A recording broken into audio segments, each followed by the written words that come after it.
Funding for This Is Nashville comes from Burr and Foreman Law Firm, serving clients with transactional, litigation, and regulatory needs. Discovering how each client defines a win and working with them every step of the way to achieve it. Burr.com. I'm Blake Farmer, and this is Nashville.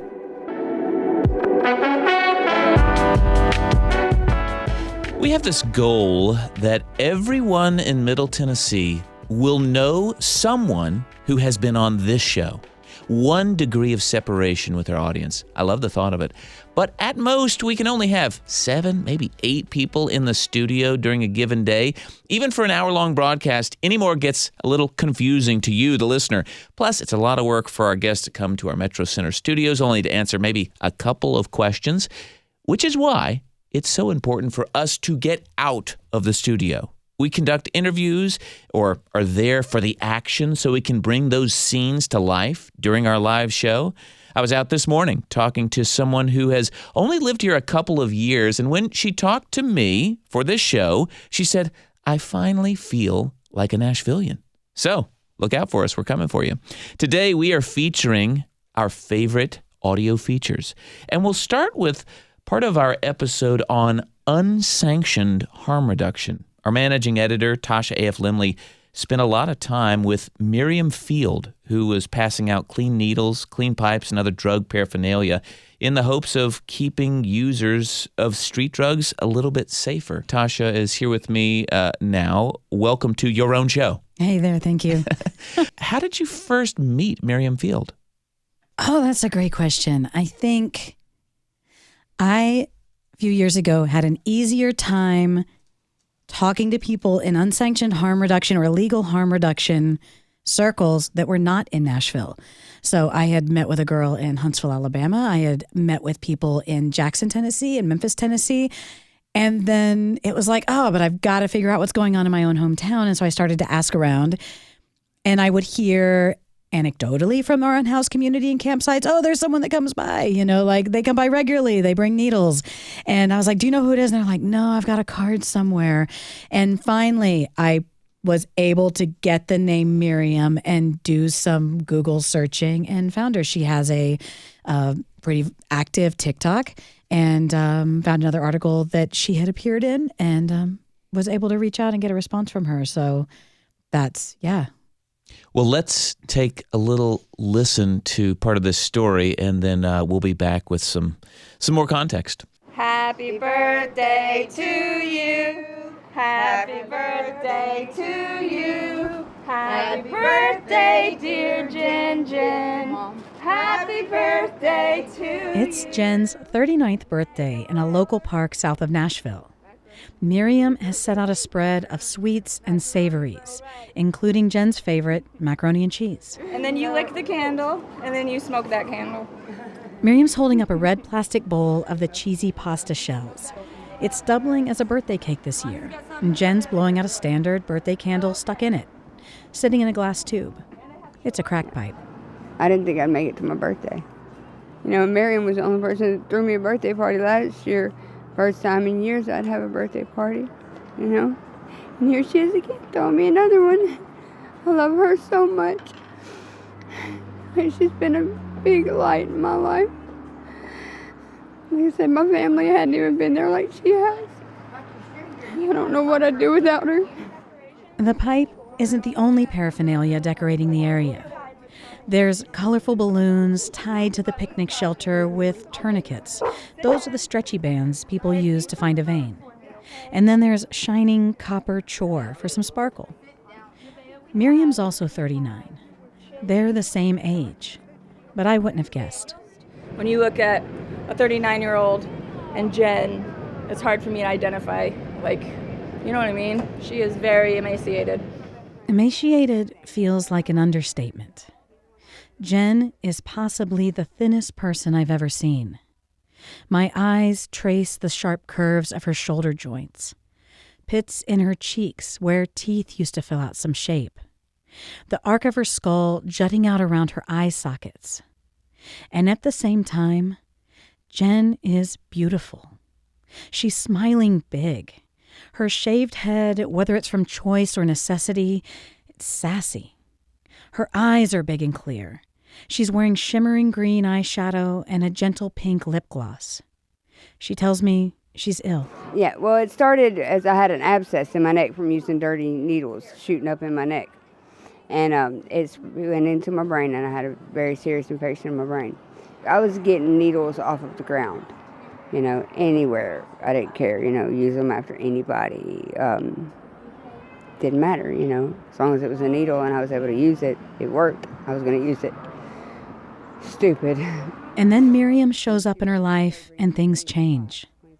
These infections can kill, and on the way can also lead to amputations and extended hospital stays. Clean needles can keep someone healthier. That's why Miriam comes in with harm reduction. I was flying a sign, and she pulled up and she handed me a bag of clean needles. And I just started crying because of everything I went through, Well, ever since then, I've been seeing her. She's been coming like every week, like clockwork. And then she started bringing me clean supplies, which I think inevitably saved my life because I was able to use a clean rig, and it stopped all my infections. She'd come every week. I ended up using 70 rigs a week, 10 needles a day, but I was able to use a clean one every time I was able to hit. I'll tell you, there is no other program out there, not homeless outreach, not community service, any of them metro bullshit. None of them people come out here and checked on us like she has. None of them have gave a damn about us, but she has. If it wasn't for her, I would have been dead.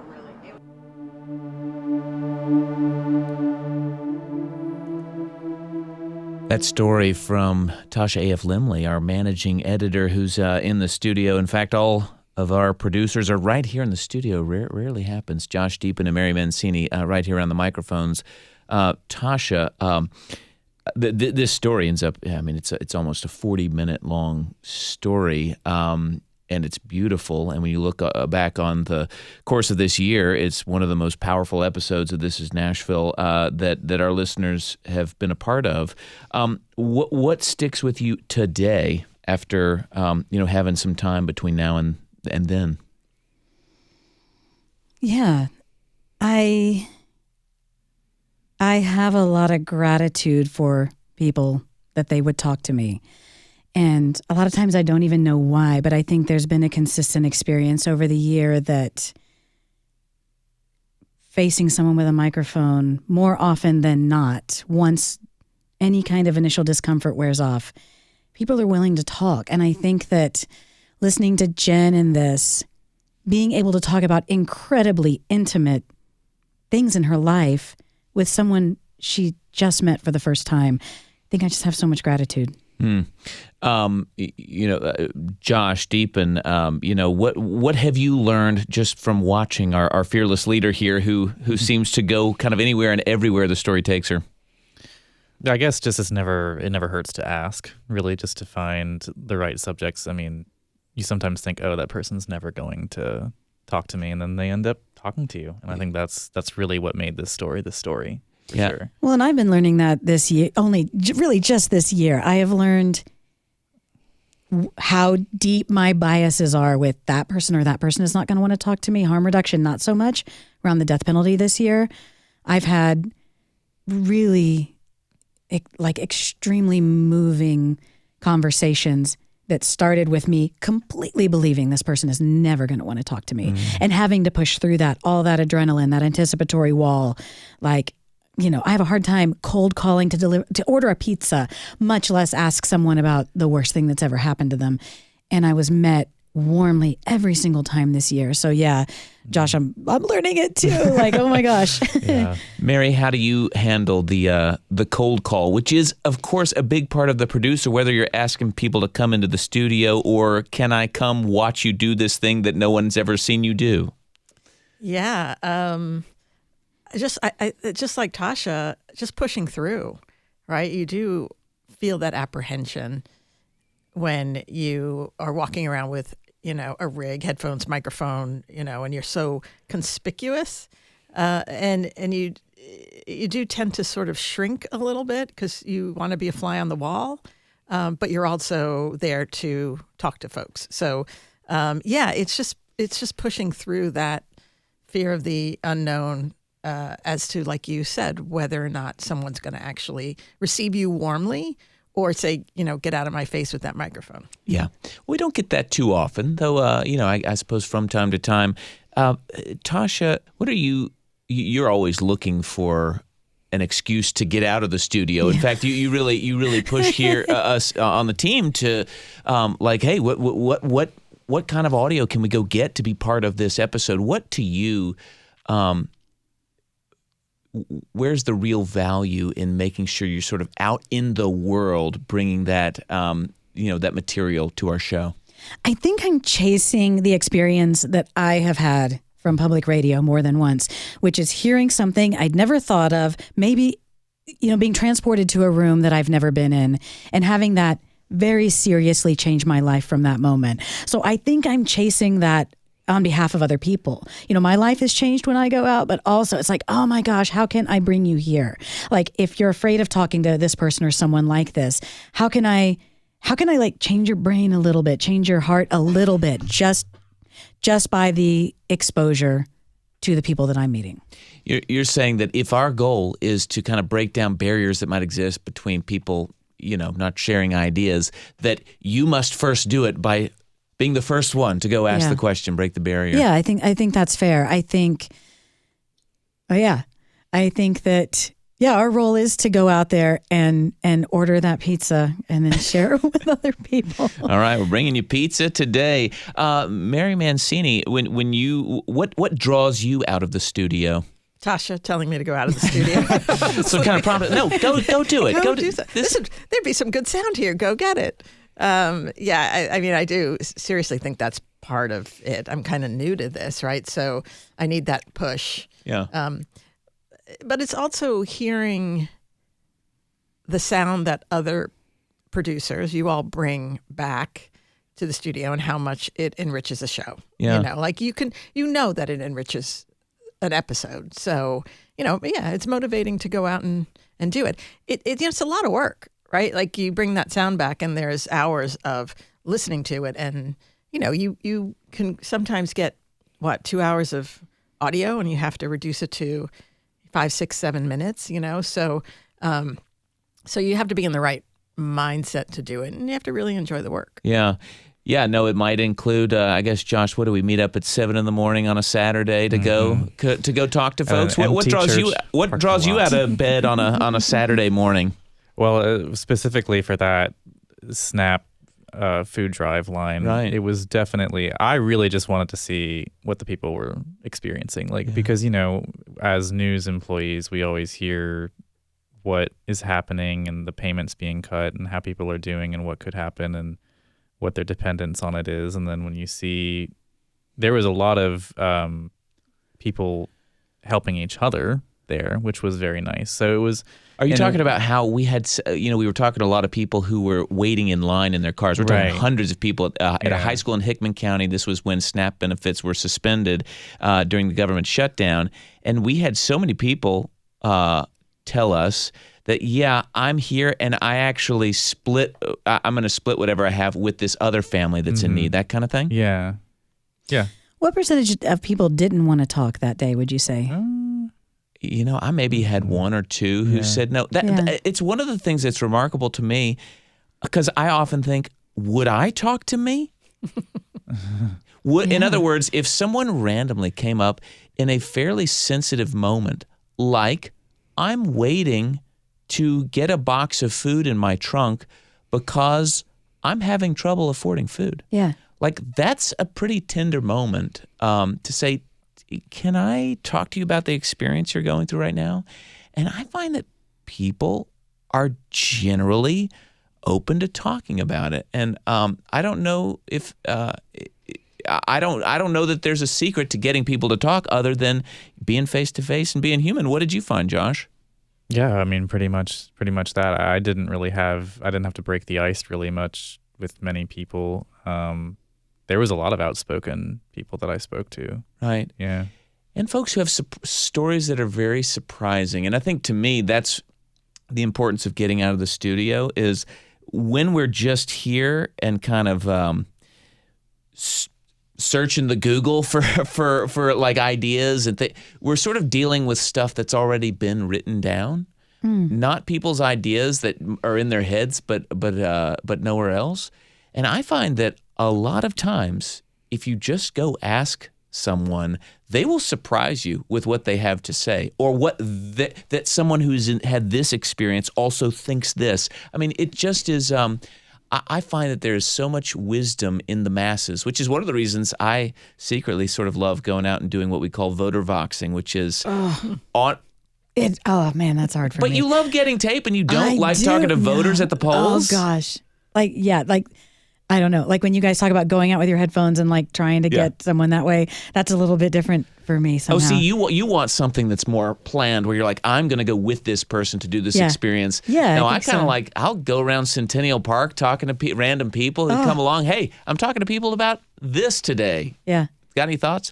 To your point too, Blake, is it's also the tape that you get that often shapes your story, that often shapes your feature, because when you're doing research on your computer, you're not getting every perspective, and when you go stick a microphone in someone's face, it's undoubtedly you are going to get something you didn't think about or didn't find on the internet, and that ends up just shaping your entire piece. Yeah. Well, we're inspiring ourselves here, but we do need to take our first break. When we come back, we're going to go to court with a first-timer, that first-timer being producer Josh Deep, and we'll also talk evictions in Middle Tennessee. Stay with us. This is Nashville.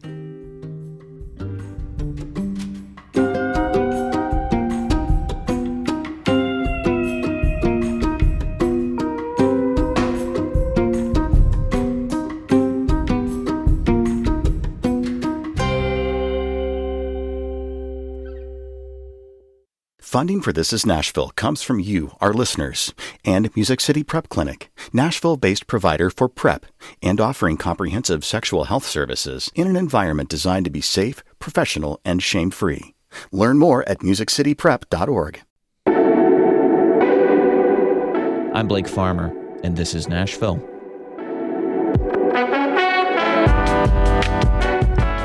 Welcome back. We're spending the last day of the year featuring our favorite features. Features as in the stories we put together through going out on the scene and getting interviews, kind of quintessential NPR public radio kind of stuff. They're essential for helping the audience get a real understanding of the issue we're addressing that day during that episode. But it's also good for us as journalists to get out of the studio and into the real world. Producer Josh Deepin came to us this year, as in hired, just about a year ago, having worked mostly in TV studios before. And then, we said, this isn't just being in the studio. We're also going to throw you in the deep end. So, Josh, how did you end up in evictions court this year? Tasha. Tasha, our managing editor, is sitting right here, too. She said, I think it would be a good experience for you to go to court. And she was 100% correct. It was definitely one of those things where you see all types of people. It's one of those buildings you go into and anyone could be there. And there's a rhythm and a wavelength to it with the people who work there. It was very fascinating. It's interesting because this story that we're about to listen to reminded me of times I've needed to go to court for a story, and you realize how much of our government system and problems that are happening in our society play out in these courtrooms that most people have never been into, don't know what's going on, and it's why it's important to go there. So let's actually take a listen, and then we'll be back to talk about it. It's a summer morning at the Metro Nashville courthouse. Judge Sam Coleman opens the session by calling off a rather long but typical docket. Most here are landlords hoping to recoup lost rent payments. Fordview Park homeowners versus LaShonta Hayes. Present for the plaintiff, Your Honor. Fault! The judge announces a default judgment when evicted tenants did not show. Fault! It'll be a dismissal, Your Honor. Dismissal granted. Tenants who do show up and can't afford representation may have the option to seek help from the eviction right to counsel, Attorney Liz Liserson represents the Legal Aid Society of Middle Tennessee. We have staff here from the Nashville Hispanic Bar Association and from Legal Aid Society where we can give tenants information about their rights and options and so on. And many in Nashville have seen a positive outcome, like Marilyn Massey. I'm suing a property. 2 years ago, I had a stroke and stuff, and I'm handicapped. They put me up some stairs where they didn't supposed to put me at. I gave them a doctor's statement and everything. It was hard for me to get in touch with. 2 years later, they trying to sue me, so I'm returning a favor and call Legal Aid to help me pursue my lawsuit. What are you hoping to get out of this? Justice, pain and suffering and all that stuff. And I want my deposit back. They didn't want to pay my deposit. Recently evicted tenant Jonathan Son says he felt blindsided by his landlord when he was handed his eviction notice. I got injured at work. I realized I was going to be late with the rent because I haven't received any compensation. So I notified them almost 2 weeks in advance that I would be late. And from that moment on, they started harassing, threatening, and nonstop nightmare from my landlords. But John Ellis, the attorney representing Son's landlords, had a different point of view. He says Son became belligerent and they felt eviction was the only option. We're not happy about having to evict him. We're not happy the situation occurred. But at the end of the day, my clients have a mortgage on the property and they have to pay that. And if people don't pay their rent, they can't pay their mortgage. And that may sound cold, but at the end of the day, we do what we have to do. The attorney says for landlords, removing a tenant is typically not the first plan of action, and it comes with its own headaches. They would rather keep the tenant and receive their money. You have to go through the problem of screening a new tenant and getting the new things all together. If they're a good tenant, just work something out with them. Reporting in Nashville, Josh Deepen, WPLN News. Josh, it's so good. Oh, thank you. I made sure to not listen to things until today. I'd like to re-listen, and it's really, really good. Well, I'm thinking, Josh, there's so much in that story that you just couldn't get if you just make a bunch of phone calls, you talk to Legal Aid Society. Have anybody who wants to talk to me? You're just going to have to go down there and see who talks to you. How did you end up talking to Marilyn there, who's cracking me up about returning the favor? Yeah, Marilyn was through Legal Aid Society. So I went there to And she was there that day? She was there that day. I met a Legal Aid Society attorney, Liz Liserson, and then she introduced me to Marilyn. But the others, I just introduced myself before the procession and was like, hello, I'm here. Yeah. If you want to talk to me after, catch me outside. And was that the first time you had talked to that lawyer who represents the landlords? Yes, he heard me initially talking to Jonathan Son, who was explaining his side of the story, and then he approached me and had his own perspective. Yeah. Well, and then he ends up coming on the live show and offering perspective of the landlord, which I think was going to be very complicated to get had you not gone and looked him face to face, right? No, for sure. Yeah. I wouldn't have even known who to talk to. Right. Which landlord would maybe want to talk about this? Because they end up kind of being the bad guy in these stories typically, right? I would say so. I would say so just because the eviction laws in Tennessee are so much on the side of the proprietor. Yeah. Since, if you are 5 or 6 days late with your rent payment, you can just get an eviction and be out very shortly after. Right. Yeah. Well, it was the hour-long episode that kind of built on that story really was eye-opening for me because evictions are not something people talk about all that often. Tasha, why did we decide it was time to talk about evictions?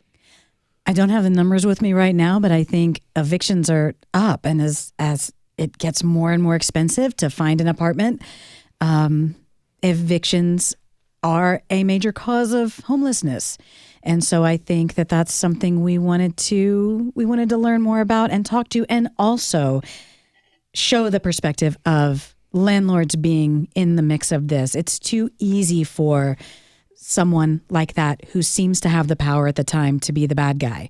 And also to try to put a human face on our landlords as well. And I think that's a great testimony to Josh and the way you must have been presenting yourself that day, because it's because of that interaction that this guy felt like he could come on. So it's sort of what we're talking about. Because if we made a phone call and say, hey, we're looking for a landlord to come talk about evictions, it's like, it sounds like we're going to gotcha. Right. But however you presented yourself that day, you weren't a gotcha. Yeah. Well, and gotcha is never what we want to do here on this show. And we've been very intentional this year of trying to get a broad array of perspectives and hope to treat everybody, not just be nice to them, but kind of gotcha. But we want to listen deeply.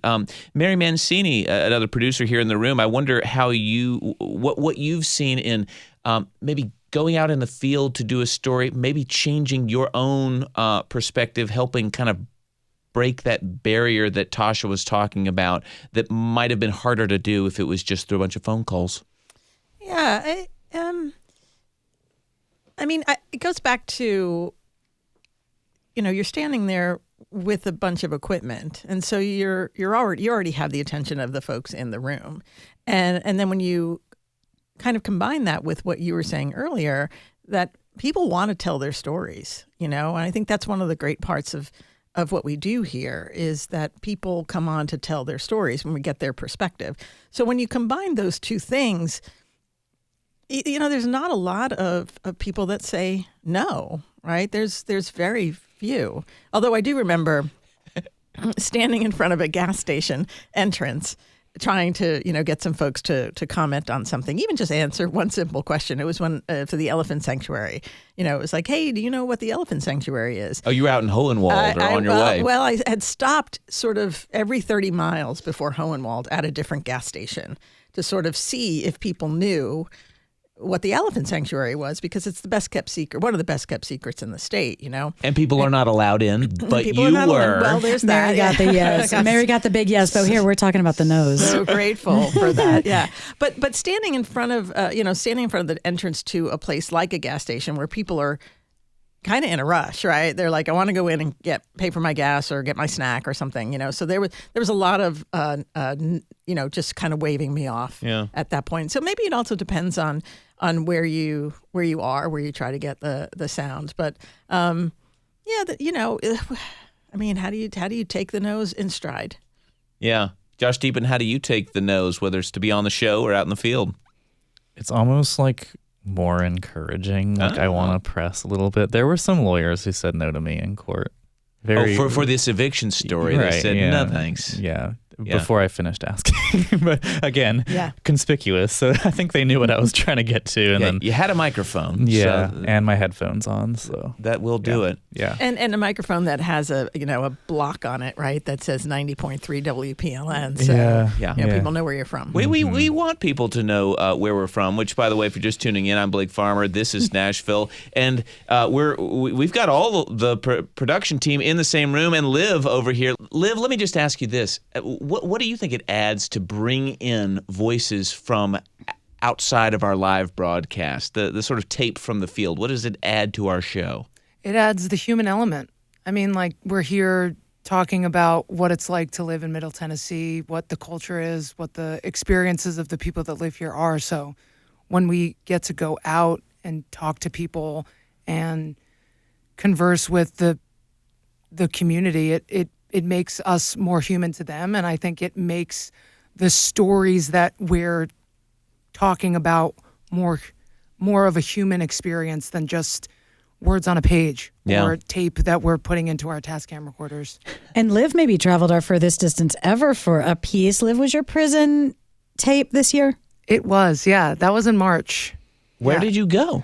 I went on a 8-day tour with a group in Nashville called Higher Love, and we went to like 7 or 8 prisons, federal prisons in Florida, and played concerts for inmates there. And there was I only started at the 1st of June. Yeah, it was before you got here. Well, I missed this episode. See, even those of us on the show have something to Let's learn. add that feature to the web post. Yeah, let's do it. Tasha, maybe close us out before we have to take this break. It strikes me that we keep talking about almost our surprise that people are willing to share their story, even when there's not necessarily something obvious in it for them. I don't know, what kind of appreciation do you show to folks for being willing to share their perspective, their story? Man, the one this year that has totally changed me and will be like what I refer to kind of keep going in this work is Casey Smith, son of Oscar Smith, who was executed early this year. Powerful interview. I mean, powerful interview. But explain who that is. Yeah, so he is, his father killed his mother and 2 stepbrothers when he was very, very young. And this was one, as I started to reach out, this is Tony Gonzalez encouraged me to reach out. Our news director here at Our WPLN. news director, and he had such a light hand with me, was the reason I felt like moving forward, because this wasn't any kind of hard directive. It was just a little bit of encouragement. And so I started looking on the internet and started reaching out to some people in message boards. Because his father was going to be executed soon. Yeah. And ended up connecting with a friend of Casey's who I thought, okay, well, that's pretty good. She's a friend of the family. Let's talk about her perspective. And she said, no, you need to talk to Casey. And I mean, I just felt sick. I was like, there's no way this guy wants to talk to me. And that night, she got me his cell phone number after he said, okay. And we were texting back and forth. And he said, in all these years, so we're talking more than 30 years ago this happened, as with many death row cases, they take that long to be seen all the way through to death. And he said, in all these years, no media has ever reached out to hear my side of the story, my experience. And I was just, so 100%. I would have put money on this guy is a no. I mean, we're like one week out from his father's death. Right. And so I'm so grateful to Casey. So what did he get out of it? I mean, you'd have to ask him, but he that night when his father was killed, and he did listen to the piece. He said, the day he was executed. Yeah, the day his dad was executed. He listened that night when he got home from work, and he just said, thank you. And I think we can't underestimate the power of spending time with someone and actually receiving their story and handling that with intense care. And I think that's something that the station maybe has always done, but in this iteration of the team we have, there is a long, long leash for spending time with a story especially something like that, when it is so serious and has so much. There's just an honor to be in the room. Yeah. And I think at the same time, the person being interviewed can feel honored that the time has been put with their story. Well, let that be a big thank you card here at the end of the year to our listeners, for those listeners who become guests, who become interviewees and share their story, even when it's painful or difficult or complicated or maybe risky to talk about what you're going to talk about with us. We really appreciate you sharing your story. We think it makes our community stronger. We're going to take one more break. When we come back, we're going to visit another courthouse, but for very different reasons. We'll talk about the infamous monkey trial and take a trip to Dayton, Tennessee. Stay with us. This is Nashville.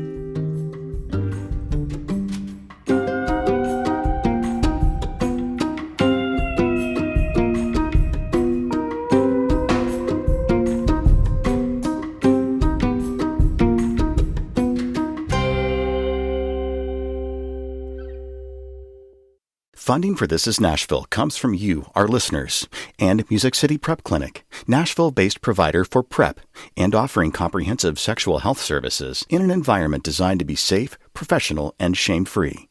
Learn more at musiccityprep.org. I'm Blake Farmer, and this is Nashville.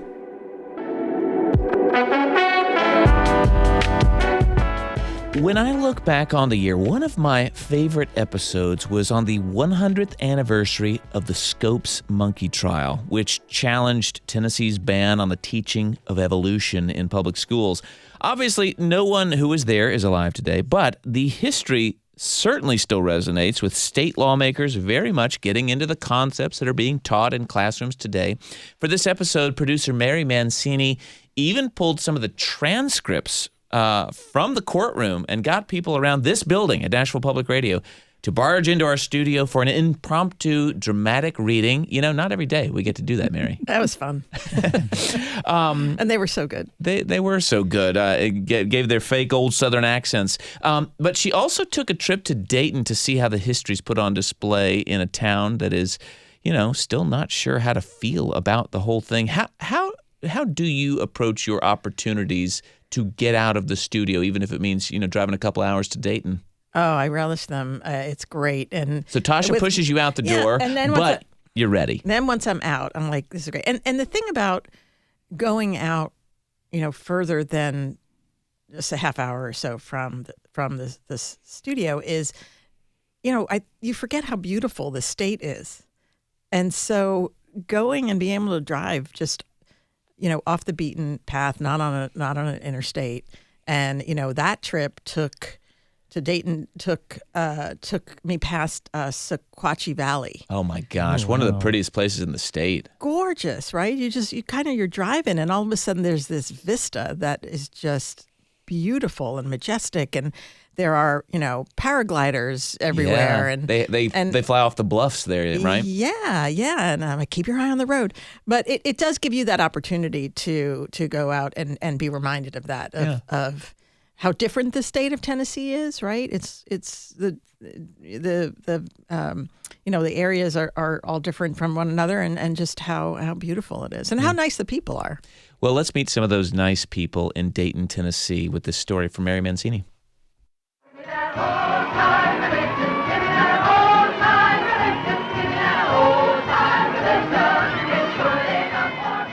While reporting on the Scopes trial in 1925, a journalist nicknamed Dayton, Tennessee, Monkeytown. 35 years later, Inherit the Wind portrayed the people of Dayton as overzealous Bible thumpers prone to marching in the streets with pitchforks and torches. Neither are accurate. Both stuck.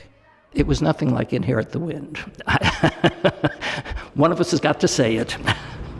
That's Tom Davis, Vice President of the Ray County Heritage Preservation Foundation.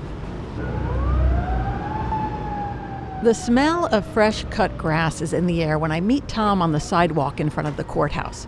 On either side of the footpath that leads to the entrance are two bronze statues.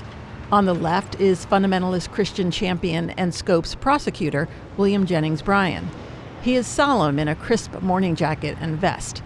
Two of his more famous quotes are carved on the left and right side of the base, and his achievements are listed on the front.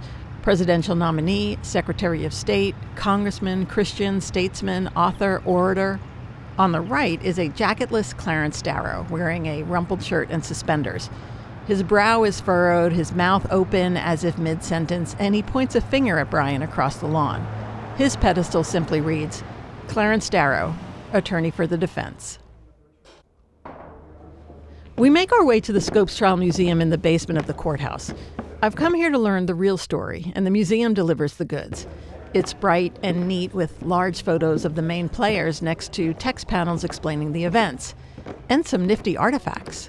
The typewriter that the court reporter typed the transcript, a press pass signed by John Scopes, William Jennings Bryan, and Clarence Darrow, and we have a monkey doll, sheet music. Monkey business down in Tennessee. In 1925, the Tennessee state legislature passed the Butler Act, which made it illegal to teach any theory that denies the story of the divine creation, and instead teach that man descended from a lower order of animals.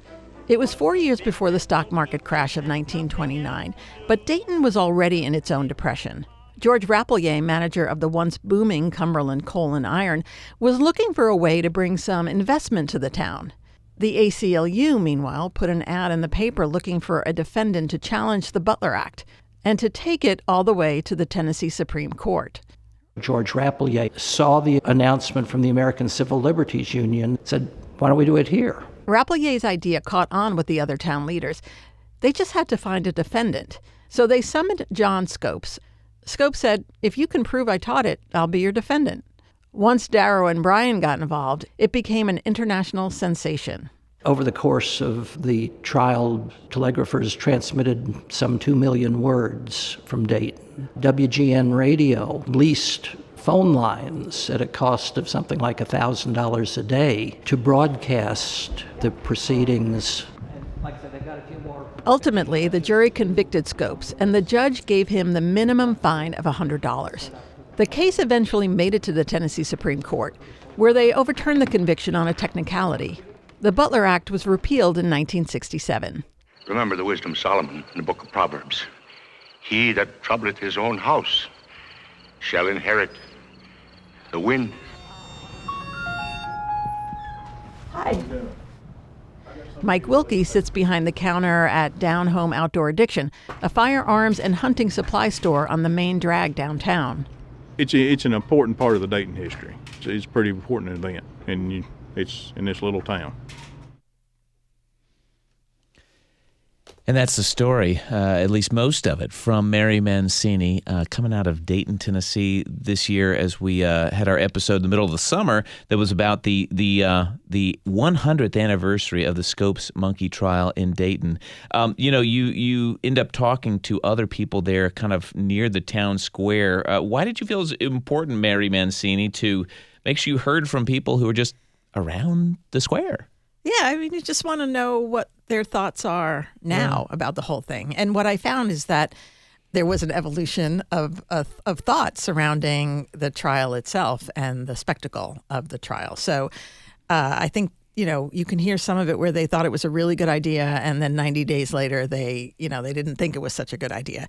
And then 50 years later, they really didn't think of it, that it was a good idea. There's one woman I talked to who said that when she was a kid in the 60s or 70s, her dad used to refer to it as Monkey Town. And she was like, Daddy, don't say that, right? Like, she was embarrassed by it. Oh, when you say good idea, you're saying because it was intentional that they drew the crowds there by challenging the law in Dayton. You're saying people thought it was a bad idea that we chose to be in the limelight. It wasn't just the limelight, right? It was actually turned into an international media circus. All eyes were on it. H.L. Mencken, one of the premier journalists at the time, really wrote just scathing sort of reviews of the trial and of the fundamentalists, evangelicals that went there and that lived there, and just said, these people are backwards, they're, rubes, they're hicks, or whatever he called them. And so that was the reputation that stuck for a really long time. Yeah. Now, fast forward to now, and, there's actually a brewery in town called Monkey Town Brewery that started a few years ago. Really? They embraced the name. That's exactly right. They're starting to embrace it now. And I think that's for the last 10 years they've been saying, the townsfolk have been saying, this is actually a really important part of their history, and we should embrace it. Well, what is it about? And we've had several 100th anniversaries this year. I mean, recently we had the Opry. You're thinking 1925 was an interesting year. It seems. What was going on, right? There's several big. Belcourt too. The Belcourt, yeah. It's I don't know what was going on. I mean, I think that would actually make a good research paper. That's actually a good episode. Why? Why? If you're just tuning in, I'm Blake Farmer. This is Nashville, and you've got the production team here in the studio, along with Liv Lombardi. But I just feel like leaving you out now that we have everyone in the same room. So at least say hello again, okay? Hello. Hello, Liv. Liv is the one who makes us sound good, and Liv is talking through the glass to us. But I guess sounds the same as any of us and to your ears. I actually do hold all the power because I could mute anyone at any given time. And I would never do that. Bless you, Liv. Tasha, we actually do anniversary kinds of episodes often. This was about the Scopes monkey trial, gave us a good excuse to dig into that history. What is it, though, about anniversaries that are a good reason to go back to something? Yeah, I mean, wouldn't that be a good question for Nina Cardona? Oh, get her in here. Yeah, get a shout out to the Nashville Villager podcast in here that, I don't know, there's something about, well, I mean, oh my God, you're asking me that today. It's the 1 year anniversary of my mother's death. There is something about the day, the seasons when these things came that do make us reflective.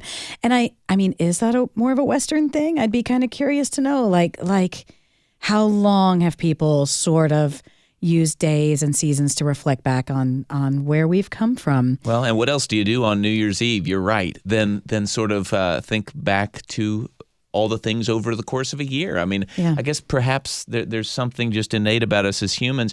But your point is good about Nina Cardona and the Nash Villager podcast, where she's basically taking an anniversary, even if it's not an even number like 100. Right. I think it was like the 31st anniversary of something that I heard this morning that was about the worst car crash in Tennessee and maybe even American history. Like 90 cars pile up over. It was in East Tennessee, and I learned. We see the word Unicoi around Tennessee. There's Unicoi County. There's Unicoi stuff over in that sort of Dayton area. Apparently, it's the Cherokee word for fog. And so it was to describe the fog that would set in some of these valleys there in kind of the foothills of Appalachia. My divergent point about I think when there's an anniversary, we're just more primed to lean in on a topic that we might not have thought we cared a whole lot about. So I do love the anniversary thing. Josh, when you're producing a show here for This Is Nashville, what do you want in terms of like a hook to make sure listeners have a good reason to be interested? I like it when it gets spicy. Like I like it when with the eviction show we were talking about in the previous segment, having an eviction attorney on representing landlords, that hard to get perspective. And the geology one too. Is this an issue? What makes it an issue? You're talking about your episode that was about kind of is Nashville sinking? Right, the subsidence one. Yeah. And then there was debate between experts about that. It's so cool just seeing them, I don't want to say argue or dispute, but just offer their own research. It's just, wow, this is what goes into these people's lives. Yeah. Well, we do want to be a place, this show does, where we are able to have thoughtful debate. And I don't know that debate's even the right word. More just like offer several views. Mary Mancini, we've done these roundabout episodes most Thursdays, and we talk about news of the week. Sometimes it's focused on a particular topic. Could be financial, could be religious, could be education. And we're sure to have people who are across the political spectrum. Doesn't just mean like Republican and Democrat, but that kind of thing. What is your goal when you bring people on? What are you hoping?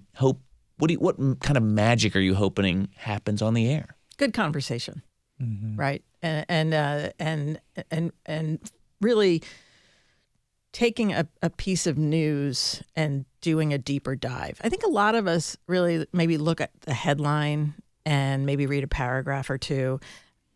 There is so much nuance in and history, right? In everything that we are talking about in terms of policy and culture. And, it's not just black and white. And so often it's represented in the news as black and white. Yeah. And what people bring to this table is the nuance. And I think that's the goal. Right. Well, that'll be our goal heading into the new year, unless managing editor Tasha A.F. Limley, you have some other goal for us than bringing the nuance to the news. Absolutely bring the nuance to the news. All right. Well, are we going to sing to our listeners as we wish them a happy new year? And what are we going to do? What's the New Year's song that's suddenly escaping me that we're supposed to sing? I was about to sing Old Lang Syne. Yeah, may old acquaintance be forgotten. All right, Mary's going to lead it. Oh no! All right, fine. We won't. Oh no! You know what? Our time is running out. I'm sorry. We're going to have to end it right there. Mary Mancini, Josh Deepen, Tasha A.F. Limley, Liv Lombardi. All of us thank you, listeners, for tuning in this year, and wish you a happy new year. Thanks for tuning in this hour. This is Nashville's a production of this team and of Nashville Public Radio. Earlier this week, we also highlighted our favorite profile interviews of the year, which of course included our interview with TikTok humorist Andy Marie Tillman and the no-nonsense tough love of Fred Bailey. You can find that episode on thisisnashville.org or in our podcast feed. Today's episode was produced by Josh Deepen, who's also in it here, and the rest of us are part of this. Our board board operator, of course, Liv Lombardi. The masterminds behind our theme music are Larange and Amir Blade. The conversation doesn't have to end here. You can comment, tell us what you want to hear on the show by leaving us a message at 615-751-2500, even if you just want to say Happy New Year. You can also find us on Blue Sky and Instagram and X at This Is Nashville. I'm Blake Farmer. Go in peace and Happy New Year.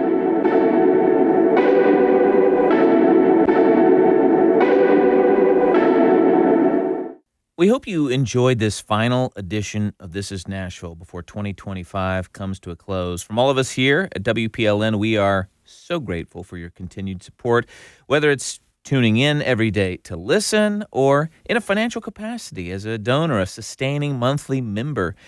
If you liked the feature stories by Tasha, Mary, and Josh, you can listen to even more of them at WPLN.org. In addition to reporting on the Scopes Monkey trial, Mary visited United Record Pressing to see how vinyl records are made. Producer Josh Deepen met and interviewed Alan LeQuire, who sculpted the Athena statue inside the Parthenon at Centennial Park. And managing editor Tasha A.F. Limley, well, frankly, she reports on whatever she can get her hands on, from hot rod custom culture to preserving native fish species. We hope to keep reporting on more of Nashville and Middle Tennessee in the new year, and we will. You make it possible. Thank you, and have a safe and happy new year.